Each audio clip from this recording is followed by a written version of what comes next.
Okay, let's go ahead and go to round 5. We're 4-0 right now. It's actually been a day since I had to stop the tournament. It's been a day since I did the 4th round. So it's been a little longer for me than it has for y'all, but I took a look at my deck and I remember what I'm doing here. So it shouldn't be that big of a deal. We've got to win like the next 3 matches, right? This deck's pretty good, so I'm confident it can be done. Let's see. So it's round number 5 against Jiggy 1. And we're just going to Slam Sorrow Maiden and probably Sharkclaw Crusher. Because there's no way I am going to sacrifice my Sorrow Maiden to kill Falafrax. Huh, that card's quite good.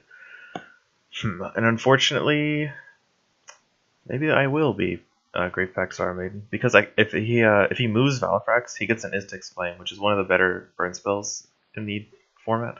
I say format because it's a legendary card. But if he moves it, he gets Istix Flame and it kills my Sorrow Maiden anyway. So there's no point in keeping the Sorrow Maiden around. And leveling the Great Pack is nice because it will let me kill Valfrax later. But at the same time, I could play Sharkclaw Crusher Sorrow Maiden and then try to... I don't really have any big creatures to kill his Valfrax is the problem. I've got Damara's Pit Guard and that works, but that's kind of it. I could put... Iztex Frost is more situational than Flame, so I could put Sharkclaw Crusher here and Sorrow Maiden here. Force him to move in front of the Sorrow Maiden and play Iztex Frost. I think that's way better than Great Pact. I should have put them in the wrong order. I should have put Valafrax, or my Sorrow Maiden in the side lane to force Valafrax to move in front of it, so we'd have less space to maneuver. But, oh well. The good part about this is Valafrax still takes 4 damage from my Sorrow Maiden, whereas if he just moved and got an Iztex Flame, he would just gun it down without any damage.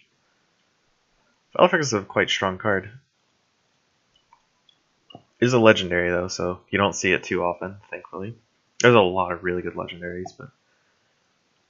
Okay, so I have no problem making that trade. I don't really want to replace anything with my... Because he's not moving Valafrax? Huh?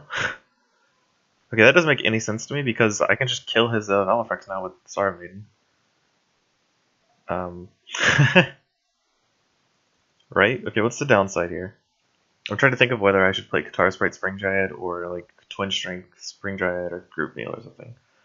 So I'm 100% killing Valafrax here. But I can play...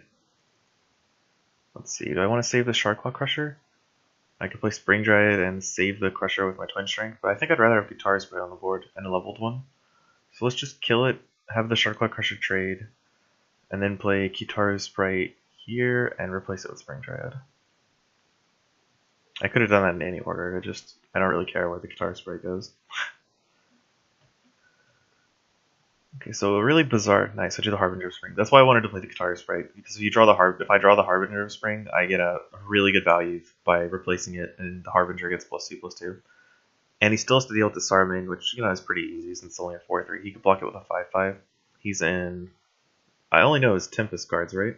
I don't. This card is good, but it's a 0/9, and he knows I'm playing Necreum, which means I have access to on the board already Sorrow Maiden.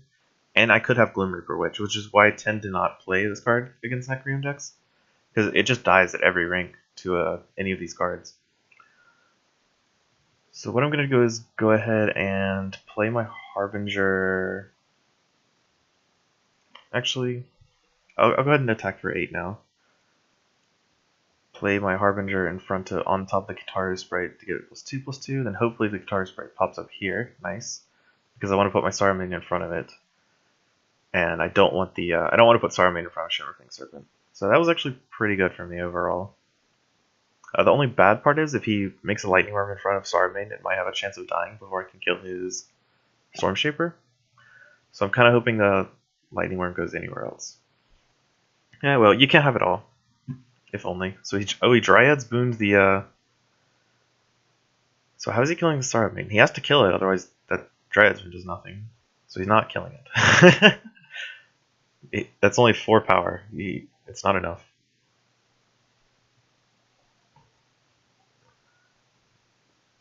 So, we go ahead and kill this right now. Play... I think I just go ahead and attack and then play my spells post-combat because it gives me more chances to... I want to play tomorrow's Pickguard in front of the Shimmerfang Serpent. Actually, trying to think here. So if I replace the Sharkclaw Crusher with the Guitar Sprite, the Guitar Sprite will block the Shimmerfang Serpent, and I can replace it with a Pickguard to have a fresh Guitar Sprite. And that's probably better than doing 3 damage with my Guitar Sprite. So let's go ahead and replace the Crusher, block his Snake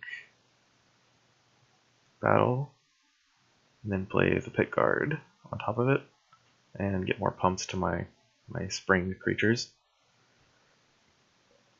So we're in a good spot, and we got 2 leveled Sarumanes in our deck. Typically, ooh wow, I was about to say typically I usually play the Sarumanes in rank 1 and just don't see them again, but thankfully, you know, get to draw the Sarumane right away. Okay, he kills my Harbinger, but I kill a level 2 creature with this level 1 card, which is, you know, always solid. And this just blocks twice. So go to combat. I think my best play is probably replace this with Sharkclaw Crusher to, you know, pump the Spring Dryad, then replace the Sharkclaw Crusher with Sarumaiden. So I get a large Sarumaiden. He's a new Terra Tempest, so it's really difficult for him to kill large creatures. He needs like a Shimmerfang Serpent, which he's already played the level 2 version of, and Sarumaiden just kills Shimmerfang, he just concedes. Yeah, it's really hard to come back if you allow yourself to get behind on a board like that. He had some pretty loose plays, like putting Dryad's Boon on his wall. I mean, that's normally a fine play because you can pump it up intrinsically. It gives itself +1/+1 each turn. It makes a Lightning Worm plus Sea Plague creatures, and it's really hard to kill. But I already had a Sarumaiden on the board, so he'd have to pump its power up to 5, but he didn't do that. It just died immediately. So he just wasted his whole turn, basically. And that's another point in Stygian Lotus, or not in Stygian Lotus' favor, because he saw that he played the Stygian Lotus there with the Dryad's Boon. Ignoring that the Dryad's Boon was bad. The Stygian Lotus only existed to trigger Lotus Bloom. It didn't kill any of my creatures, because the stats on that card is just so small, which is why you really need a combo with it. And the Dryad's Boon probably would have been fine if he would have played it on a good creature, but he didn't. He played it on a wall that was guaranteed to die. So you just kind of have to be, you know, aware that the combo cards like Stygian Lotus or combo enablers like Stygian Lotus, they're usually not good unless you have a solid card backing it up. But anyway, that's 5-0. So we've got hopefully only 2 more games to play because I don't want to lose. And I'll see y'all for the next game.